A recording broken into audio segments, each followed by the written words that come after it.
Hey everybody, welcome to another episode of the Shut Up and Do It podcast. Please you can come and hang out with us while we go through all things real estate and talk to awesome high-level guests that believe in a get-it-done manner. I'm your host, Nick Allerud, principal with AA Real Estate Group and coach with AAREmentor.com. Today, we have Geremy Heath from All Texas Homebuyers and American Turnkey, oh gosh, I already messed it up. American Turnkey Property Management? American Turnkey Properties. American Turnkey Properties. I almost had it right. Guys, I'm super excited for this guest today. Geremy is, you'll notice he doesn't speak English, but he tries really hard. And he comes from Australia. He literally came here in 2006 with one suitcase, and he's going to tell his incredible story of how he got to where he did today. He's completed over 500 flips, and he has this new incredible management company where he has this new vision for people to make wealth and legacy wealth for themselves. So super happy to have you on the show, Geremy. Yeah, thanks for having us, Nick. I appreciate it, mate. Oh, that's awesome. Do you want to start just by telling us a little bit about yourself? Yeah, I mean, I guess I consider myself a 50-50 now. What I mean by that, I'm 50% Australian, 50% American these days. I'm a dual citizen for both countries, and America's definitely become my home. I'm married to my wife, Melanie, and when I first came to the US in 2006, I've been fortunate to work and travel around the world in my corporate job. And I came to the US in 2006 because even though I'd been here several times before, I kind of felt like it was the one place in the world that I didn't fully understand the culture and what the whole country was about, because I hadn't spent a lot of time there. So I had a job opportunity that came up, and I took it, and found my way here, found my wife, and the rest is history. The big question is, because you're so now in tune with our culture, who's your favorite sports team in the entire country? Mate, I would have to say I'm a Cowboys fan coming from Texas, And, so you're anti-Patriots. That's what I'm hearing, right? Yeah, but you're not a Patriot at all. I got a lot of respect for the Patriots. I mean, I think Belichick's an insane coach, and it's in basketball, I love the Spurs, and I kind of think the two best coaches in the world are Popovich and Belichick. So. Oh, for sure. And I'm just messing with you. I like to show my glass anytime I get a chance to on the podcast. Well, you can learn a lot on leadership from those two guys. That's for sure. They're tremendous leaders. Yeah, they are tremendous leaders. So talk to me, Geremy, when you literally, what made you come to the States to begin with?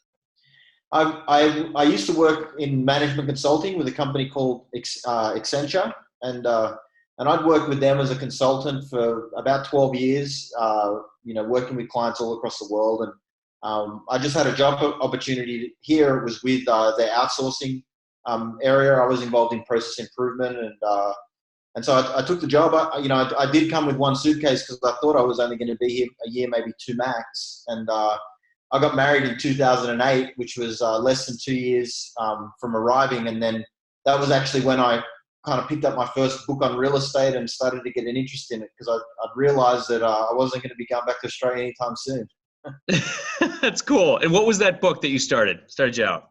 Man, it was what was the book?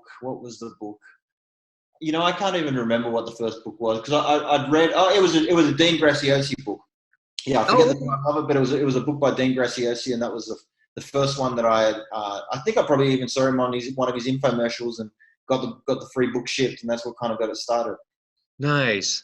Very, very cool. All right. So you got married, and you picked up the book and got you interested in real estate, and then you made a decision that, what was your decision? How did you start it? How did you start everything out? Yeah, I would say, I devoured like 3, 4, 5 books pretty quickly. And then I came across one book, and it spoke about the importance of having a mentor.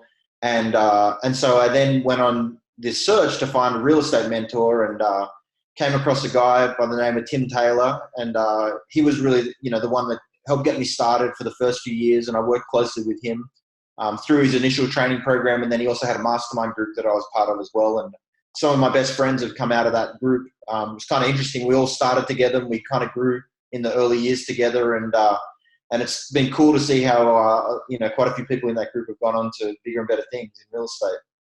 That's so cool. And it's funny. I mean, obviously we all have that in common, right? Even in our higher levels, is that we've all had a coach or mentor to help us kind of overcome those hurdles, right?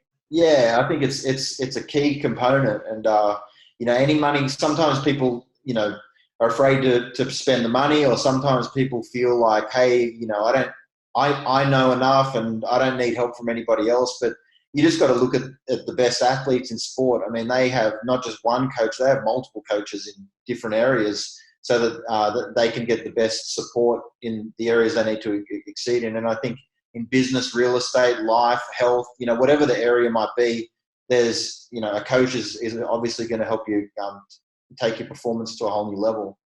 Absolutely. That's awesome. So you had your mentor, and he helped you. What was the business that you had started out with? What strategy you start out with? Yeah, I started rehabbing out of the gate. So, my first house, I think I bought in April 2009.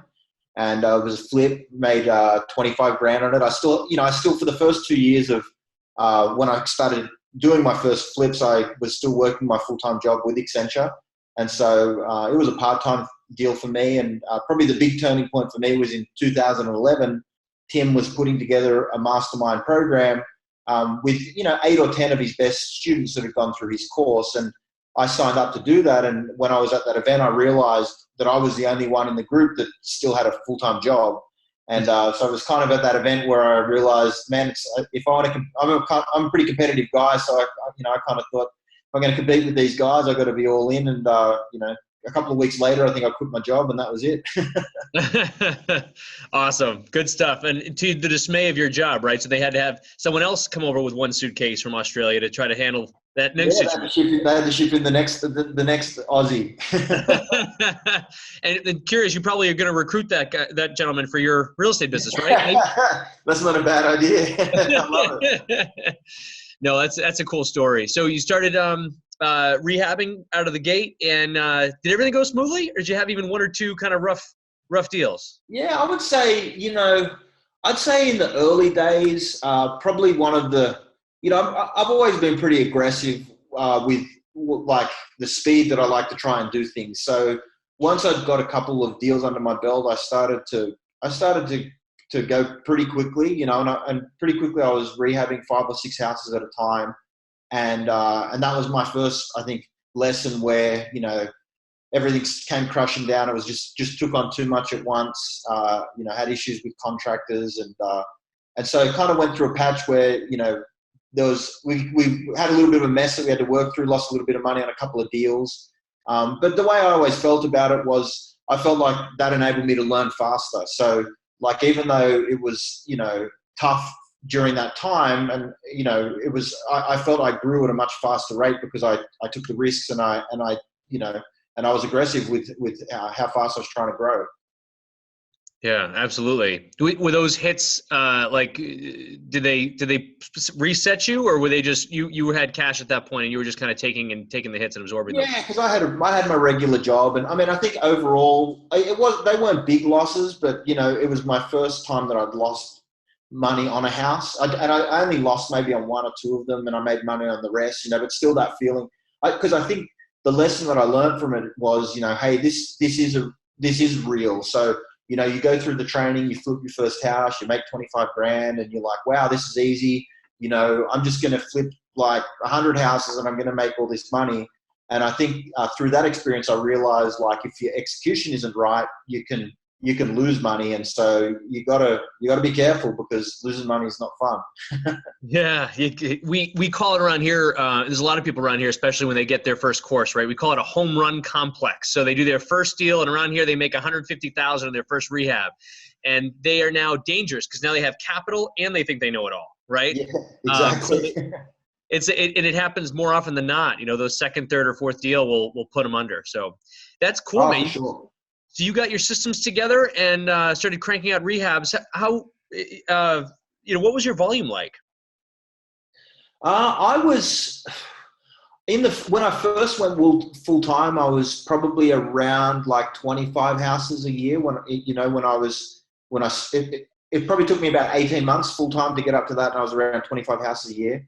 Yep. And then just over time, the main thing that changed over time was I would continue to spend more on different types of marketing, and I would build my systems, and then I'd start to hire people in to perform the roles once I'd mastered the systems. And that was kind of how I gradually grew. And I kind of had this simple philosophy, I guess, which was, it's a theory of constraints in remodeling. And so I kind of worked out early that there was 3 constraints that hold you back. One's going to be, do you have enough capital to do the deals, right? Do you have your private lenders lined up, and can you fund your deals? The second is, do you have your rehab capacity to actually have the contractors to do the quality work? And then the third is, do you have your deal flow? And so once I kind of understood that it was one of those 3 constraints, then I was consistently asking myself, which one is the constraint that I need to put my focus into? Because once I remove that, I'll be able to jump up to another level. And that's kind of what I did then for several years, so just growing and building up with the volume. That's the best way to chunk that down. You nailed it. That's pretty good. That's So as you started to scale that business, when did you start kind of realizing, as you say, and I actually haven't read, we'll get to that, right? Because there's something good coming. Jeremy's going to be showing us something pretty cool that he just did. But when did you start holding some of the properties that you were rehabbing?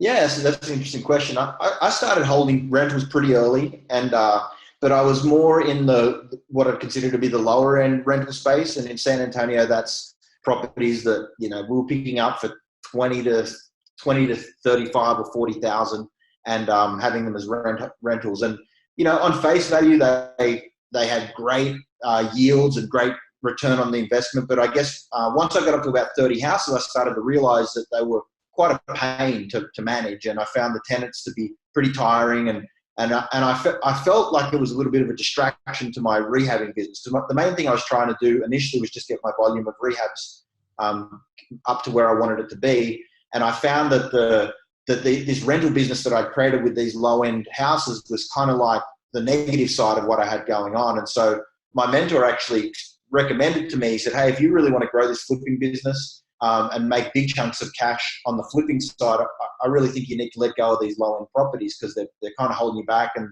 they're putting your head into a bad space. And so I did sell them all, and then for a few years I didn't hold any properties. And then I realized, and it was kind of through collective genius, I think, when I joined the group, group that we're both part of, that it's really all the guys in there that were building true wealth were the guys that were holding the assets. And so I then realized that it was an area I needed to become an expert at.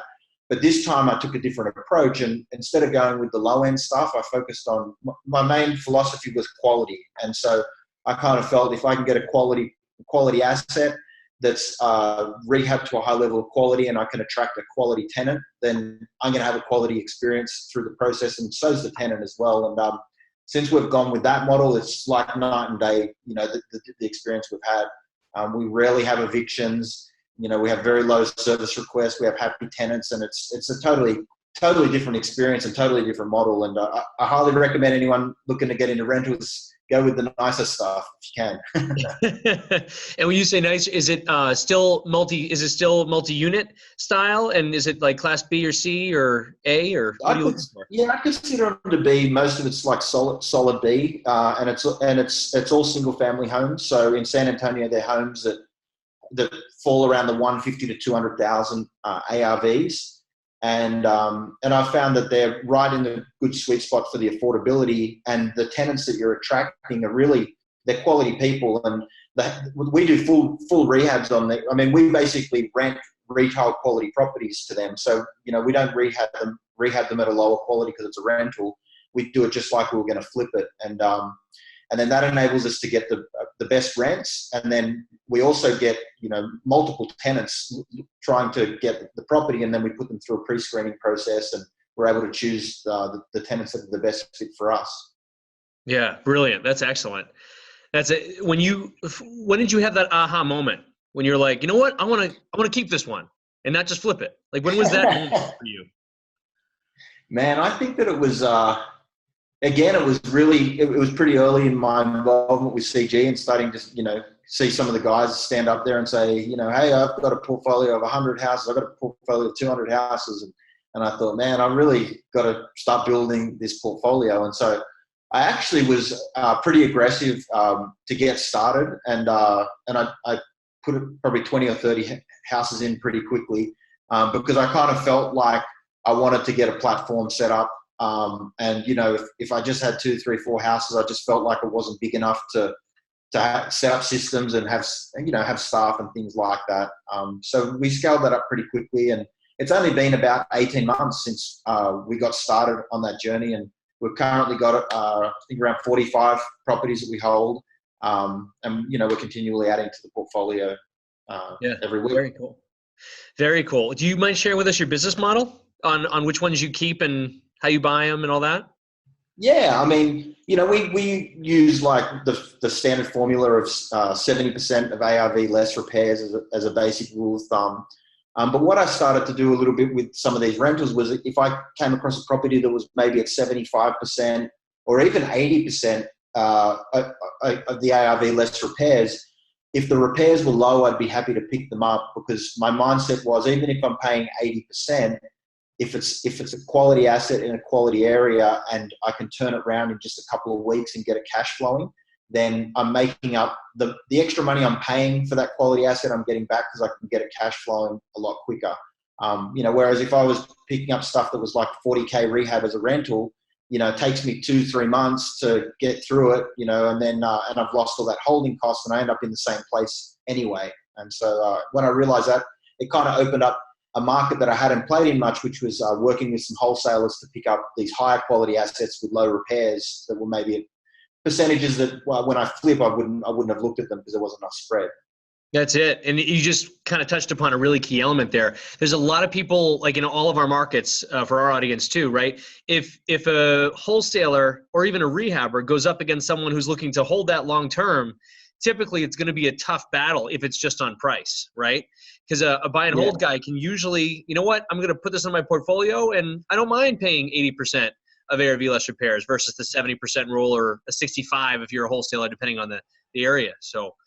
Oh, absolutely. Yeah. And I was going to say, because the bigger half for me, because I think the key to building your rental portfolio, it's all about the bank financing. So once you realize that, and that's also one of the benefits that these higher quality assets have over some of the lower quality ones. Banks like them more, you know. So the banks, obviously, they have cash flow metrics and things like that have to be met. But at the end of the day, like when they're lending on these quality homes, you know, I've had a good experience working with the banks. And once you can secure that financing, you know, at 4, 5, 6% interest, the fact that you paid an extra $5,000 on a property to lock it up in the long term is nothing. It doesn't have that much significance, because, you know, 15 or 20 years later, once you've paid it off with the low interest financing, it's going to be worth, you know, at least double what you paid for, and that $5,000 will mean nothing. So once I realized that, to me, it was really about the quality of the asset, the quality of the area, and then working out how to secure the bank financing once they were cash flowing, so I could keep building it out. Fab. And was essentially your model? Would you take these down either cash or hard or private money, rehab them to that high standard, and then would do like a cash out refinance? Is that what your model would be? Yeah, that's pretty much what we would do. And then, you know, and still, like, at the end of the day, we've got to pay the bills. So, you know, we wholesale, we rehab and sell retail, we rehab and sell turnkey. So we still generate our month-to-month cash flow by flipping properties. But then for our, you know, for the retirement in the long term, it's all about building the balance sheet with income producing assets. Excellent. And there's a couple people on this podcast that go both ways. On all those down payments for the ones that you're holding, we're using all of your cash, or do you have some private lenders that are long-term investors with you that like that they're holding those deals? Yeah, for me, most of the time with the way the numbers would work, I'd end up having some amount of cash left in the deals of my own cash, and I'd get my lenders out altogether. And most of my lenders are like on 12-month short-term stuff, and so whether I was going to flip something or hold something, they wouldn't even really care. Just they would know that they're going to get paid off within 12 months on it. Gotcha. Yep. Perfect. That's cool. All right. So you're like, got 1, I've got 2, I've got 10, I've got 45 of these things, and I'm going to start to now. I have to put systems in place, or maybe I know you were doing that as you went along, right? And what were the hardest bumps in the road when you started to form all the management processes, procedures, what you had there? Yeah, I would say, like, the thing that helped me the best, I think, was to first start by saying, you know, what technology am I going to use to support this, and then kind of building the processes around that. So, we went with Appfolio for our property management. And then the other thing that I think helped us as well was we weren't just setting it up to manage our own properties. We also have clients' properties that we're managing as well. So, from scratch, we'd set up this property management business. It's now managing over 100 properties. About half of them are ours and half are clients. But that really forced us to get stuff together quickly because, we were accountable to not only ourselves, but the clients. And then the other cool thing that I felt about it as well when I spoke to the clients is I'd say, hey, your properties are mixed with our properties. They don't get treated any differently. So they're getting treated just like ours, which is 100% true because, we don't say, hey, that's our one. Let's put that to the front of the line. It's just another house that's getting dealt with. And so, we had accountability to them, but to ourselves. And I think it just pushed us to get things in place very quickly, which was, it's good to have a little bit of fire under you.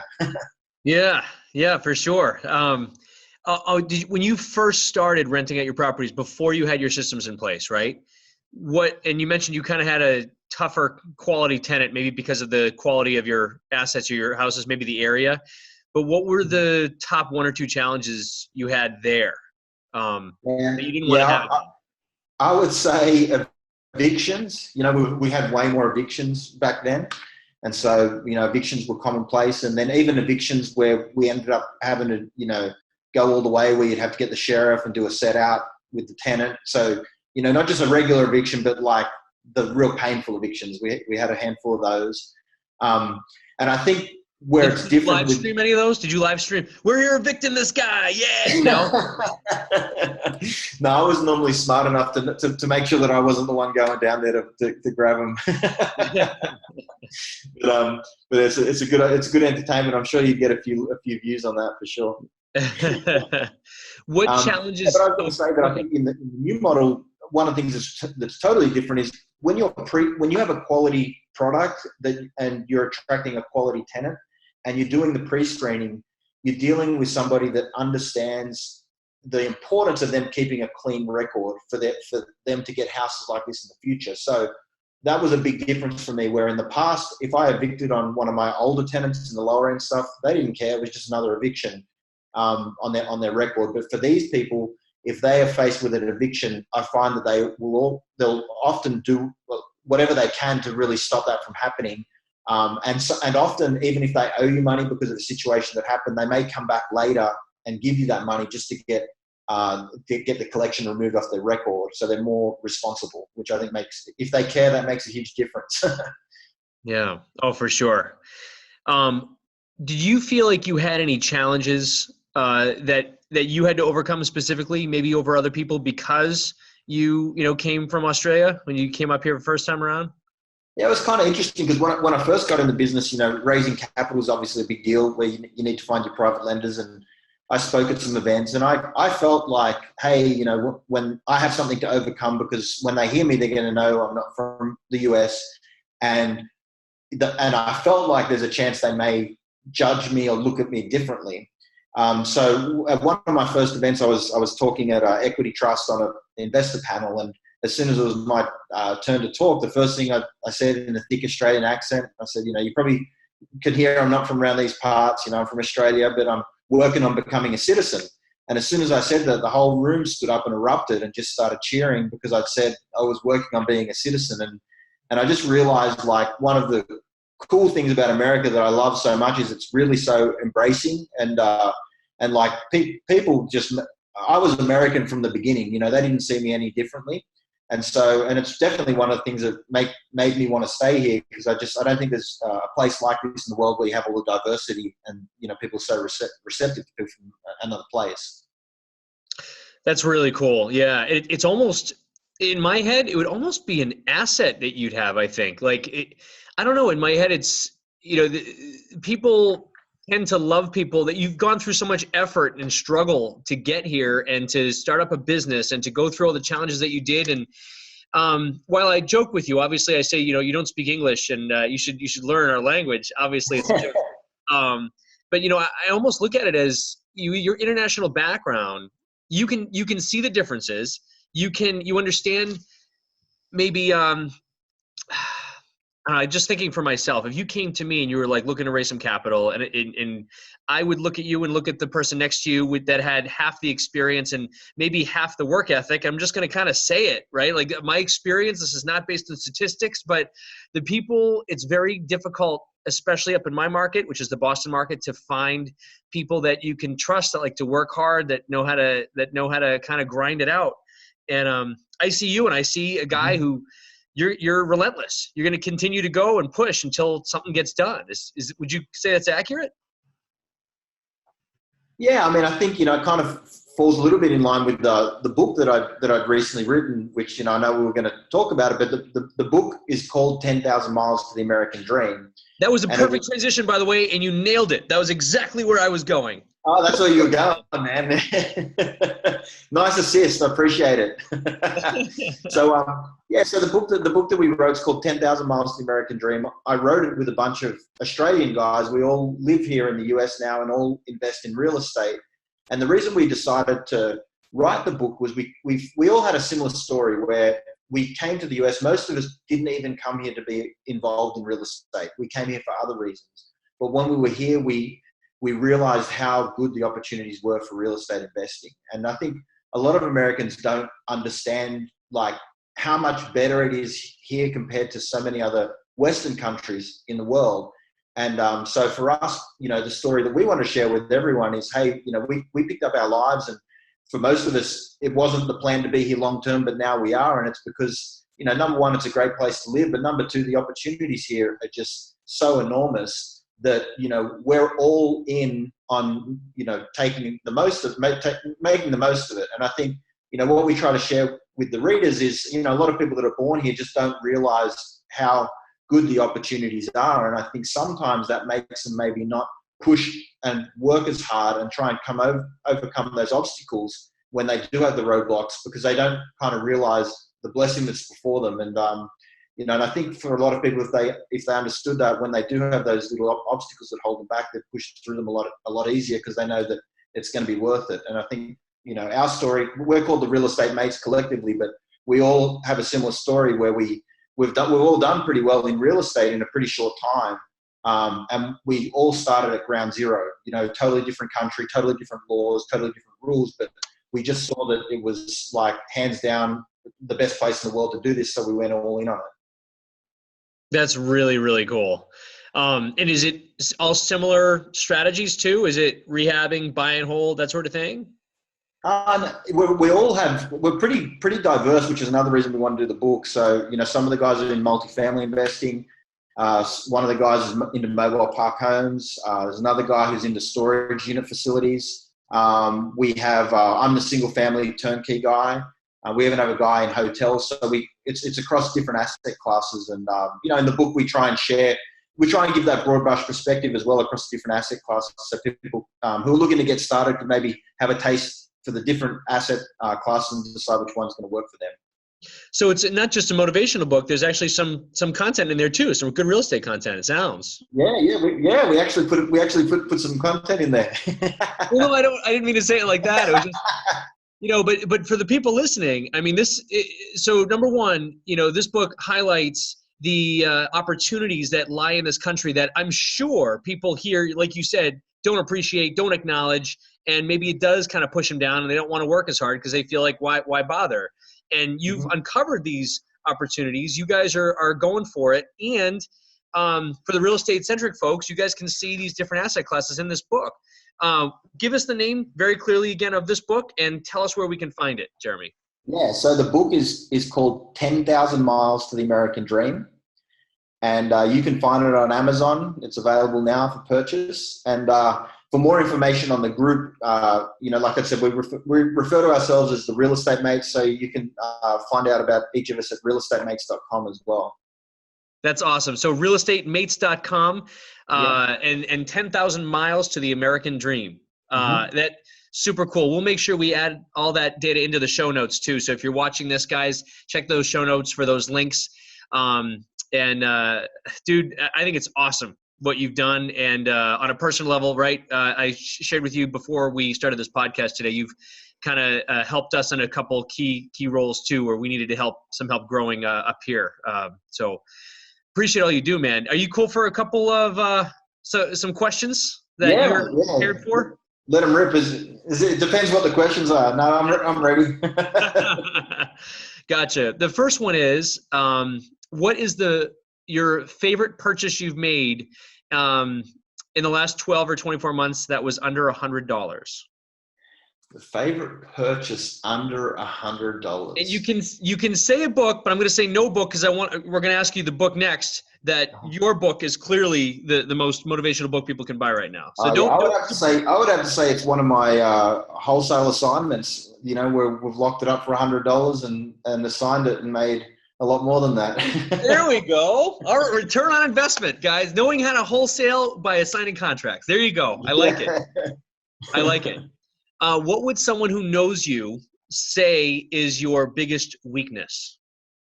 My biggest weakness, I would say my biggest weakness is also my biggest strength. And that's, I can get like absolute tunnel vision on stuff, like laser focus. But when I'm laser focused on something, whatever is going on around me is not getting much attention. And how do you do being entrepreneurs? This is a tough question, and it's funny because there's no right or wrong answer to any of it. But how do you do with, we don't call it work-life balance, as we learned from Patrick Precourt, we call it work-life harmony, right? Mm-hmm. Do you have anything specifically that you do as far as routines or as far as, making sure you spend enough time for yourself or for your family and friends, that sort of thing? Yeah, definitely. I mean, one of the things that I implemented a few years ago, it's had a huge impact, is my Miracle Mornings. There's a book on it called The Miracle Morning. And so I like to get a lot of stuff done early. So I'm typically up by 4:00 and I have a routine which involves, meditation, affirmations, reviewing goals, exercising, and then trying to knock out like at least an hour of solid work, so that by around 7:00 when my wife gets up, we can kick back, have a coffee and spend some quality time together. And I've already, had 3 hours to the day. And then, I don't like to really go past 6. As soon as 6 comes, I kind of switch off, and then I like to be fully engaged with my wife. And and I think that enables the balance to be there. And I think if you get up early, you really just have that peaceful time where you can get a lot done, and especially a lot of thinking, which is the most powerful thing you could do. Yeah, for sure. Miracle Morning. I also live by those practices too. It's one of the, I think, the most busy entrepreneurs specifically. I think it's one of the best things we can implement, right? Oh, absolutely. Yeah, for sure. That's awesome. Jeremy, so the book is 10,000 Miles to the American Dream, mm-hmm. and they can find you at realestatemates.com. Are there any other ways you want people to connect with you? Yeah, for our actual business, you can visit us at americanturnKeyproperties.com.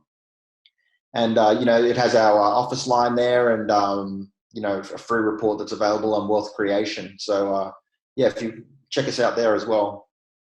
Awesome. All right, folks, you heard it here. Check out his book, 10,000 Miles to the American Dream, found on Amazon. We'll put the link in the show notes.